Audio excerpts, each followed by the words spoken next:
రాష్ట్రంలో విద్యా ప్రమాణాలు మెరుగుపరచాలని, సర్కారు బడుల్లో నాణ్యమైన విద్యను అందించాలని, పేద పిల్లలు ప్రతిభావంతులుగా మారాలనే ఒక సదాశయంతో నారా లోకేష్ బాబు గారి ఆధ్వర్యంలో మెగా డిఎస్సి నిర్వహించి 16,000 పైచిలకు టీచర్ పోస్టులను భర్తీ చేశాం.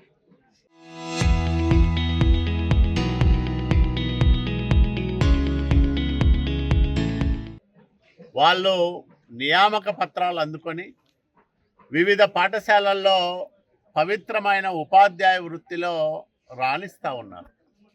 ఇలాంటి సందర్భంలో దేశవ్యాప్తంగా నారా లోకేష్ బాబు గారికి వస్తున్న పేరు, దేశంలో అనేక మంది మేధావులు, గొప్పవాళ్ళు నారా లోకేష్ బాబు గారి యువ నాయకత్వం పైన కురిపిస్తున్న ప్రశంసల వర్షం, దీన్ని చూసి ఓర్వలేక రాజకీయ కక్షతో మెగా డిఎస్సి పైన వైసీపీ నాయకులు బురద జల్లే ప్రయత్నం చేస్తూ ఉన్నారు. పరీక్షలు అయిపోయినాయి, పరీక్షలను అడ్డుకోవడానికి, అట్లాగే ఫలితాలు రాకుండా చూడడానికి దాదాపు 160-170 కేసులు వేసింది వైసీపీ. అవన్నిటినీ ఛేదించి సకాలంలో పరీక్షలు నిర్వహించి రికార్డు సమయంలో వాళ్ళందరికీ నియామక ఉత్తర్వులు ఒక పండగ వాతావరణంలో అమరావతిలో అందజేసింది కూటమి ప్రభుత్వం.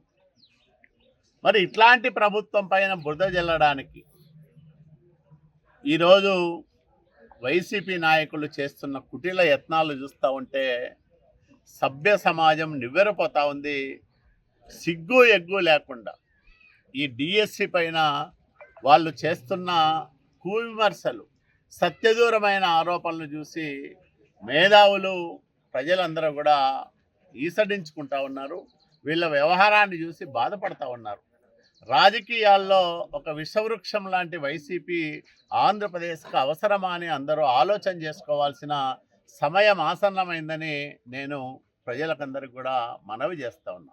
ఎందుకంటే పేద కుటుంబాలకు సంబంధించిన వాళ్ళు, మధ్యతరగతి కుటుంబాలకు సంబంధించిన వాళ్ళు అత్యంత ప్రతిభా పాఠవాళ్ళతో చదువుకోవడమే కాకుండా రాత్రింబవళ్ళు కష్టపడి డిఎస్సికి ప్రిపేర్ అయ్యి ఆ పరీక్షల్లో ఉత్తీర్ణులై నియామకాలు పొందిన 16,000 మందికి పైగా ఉపాధ్యాయుల్లో తీవ్రమైన ఆందోళన నెలకొనే విధంగా వైసీపీ ఈరోజు ప్రవర్తిస్తూ ఉంది.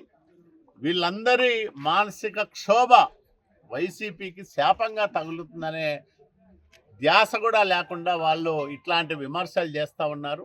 నేను ఈ సందర్భంగా ప్రజలందరికీ ఒకటే మనవి చేస్తూ ఉన్నా, వైసీపీ లాంటి దుష్ట రాజకీయ పార్టీ, నయవంచకుల ముఠా నడిపిస్తున్న వైసీపీ ఈ రాష్ట్రానికి అవసరమా ఆలోచన చేసుకోమని నేను పదే పదే ప్రజానీకానికి విజ్ఞప్తి చేస్తూ ఉన్నా. రాష్ట్ర ప్రగతిని అడ్డుకుంటున్న వాళ్ళు, సంక్షేమానికి అడుగడుగున అడ్డుపడుతున్న వాళ్ళు, ఇట్లా ప్రభుత్వంలో అత్యంత పారదర్శకంగా ఉన్నత ప్రమాణాలతో పరీక్షలు నిర్వహించి నియామకాలు జరిగిన డిఎస్సి లాంటి వాటిపైననే అవాకులు చవాకులు పేలుతున్న నాయకులు ఈ రాష్ట్రానికి అవసరమా? ప్రజలందరూ కూడా ఆలోచన చేసుకోమని నేను విజ్ఞప్తి చేస్తూ ఉన్నా.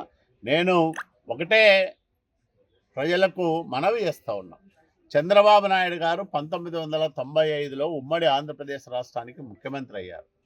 అప్పటి నుంచి ఇప్పటిదాకా 13 డిఎస్సీలు నిర్వహించిన ఘన చరిత్ర తెలుగుదేశం ప్రభుత్వానికి, చంద్రబాబు నాయుడు గారు 190,000 టీచర్ పోస్టులు భర్తీ చేసిన గొప్ప దార్శనికుడు చంద్రబాబు నాయుడు గారు. పేదల విద్య పట్ల, పేద పిల్లలు ఉన్నతమైన విద్యను అభ్యసించి వాళ్ళు జీవితాల్లో రాణించాలనే తపన, తాపత్రయం ఉన్న బాధ్యతాయుతమైన నాయకుడు చంద్రబాబు నాయుడు గారు. కాబట్టే ఆయన ఇన్ని డిఎస్సీలు నిర్వహించి 190,000 పైచిలకు టీచర్ పోస్టులను భర్తీ చేయగలిగినారంటే పేదల పట్ల, పేద పిల్లల విద్య పట్ల ఆయనకున్న చిత్తశుద్ధిని, నిబద్ధతను చాటుతుంది. ఇవన్నీ తెలియని మూర్ఖులు, అట్లాగే పేదల పట్ల ఎలాంటి బాధ్యత లేని జగన్మోహన్ రెడ్డి అండ్ కో ఈరోజు సర్కారు విద్య పైన దాడి చేస్తూ ఉంది.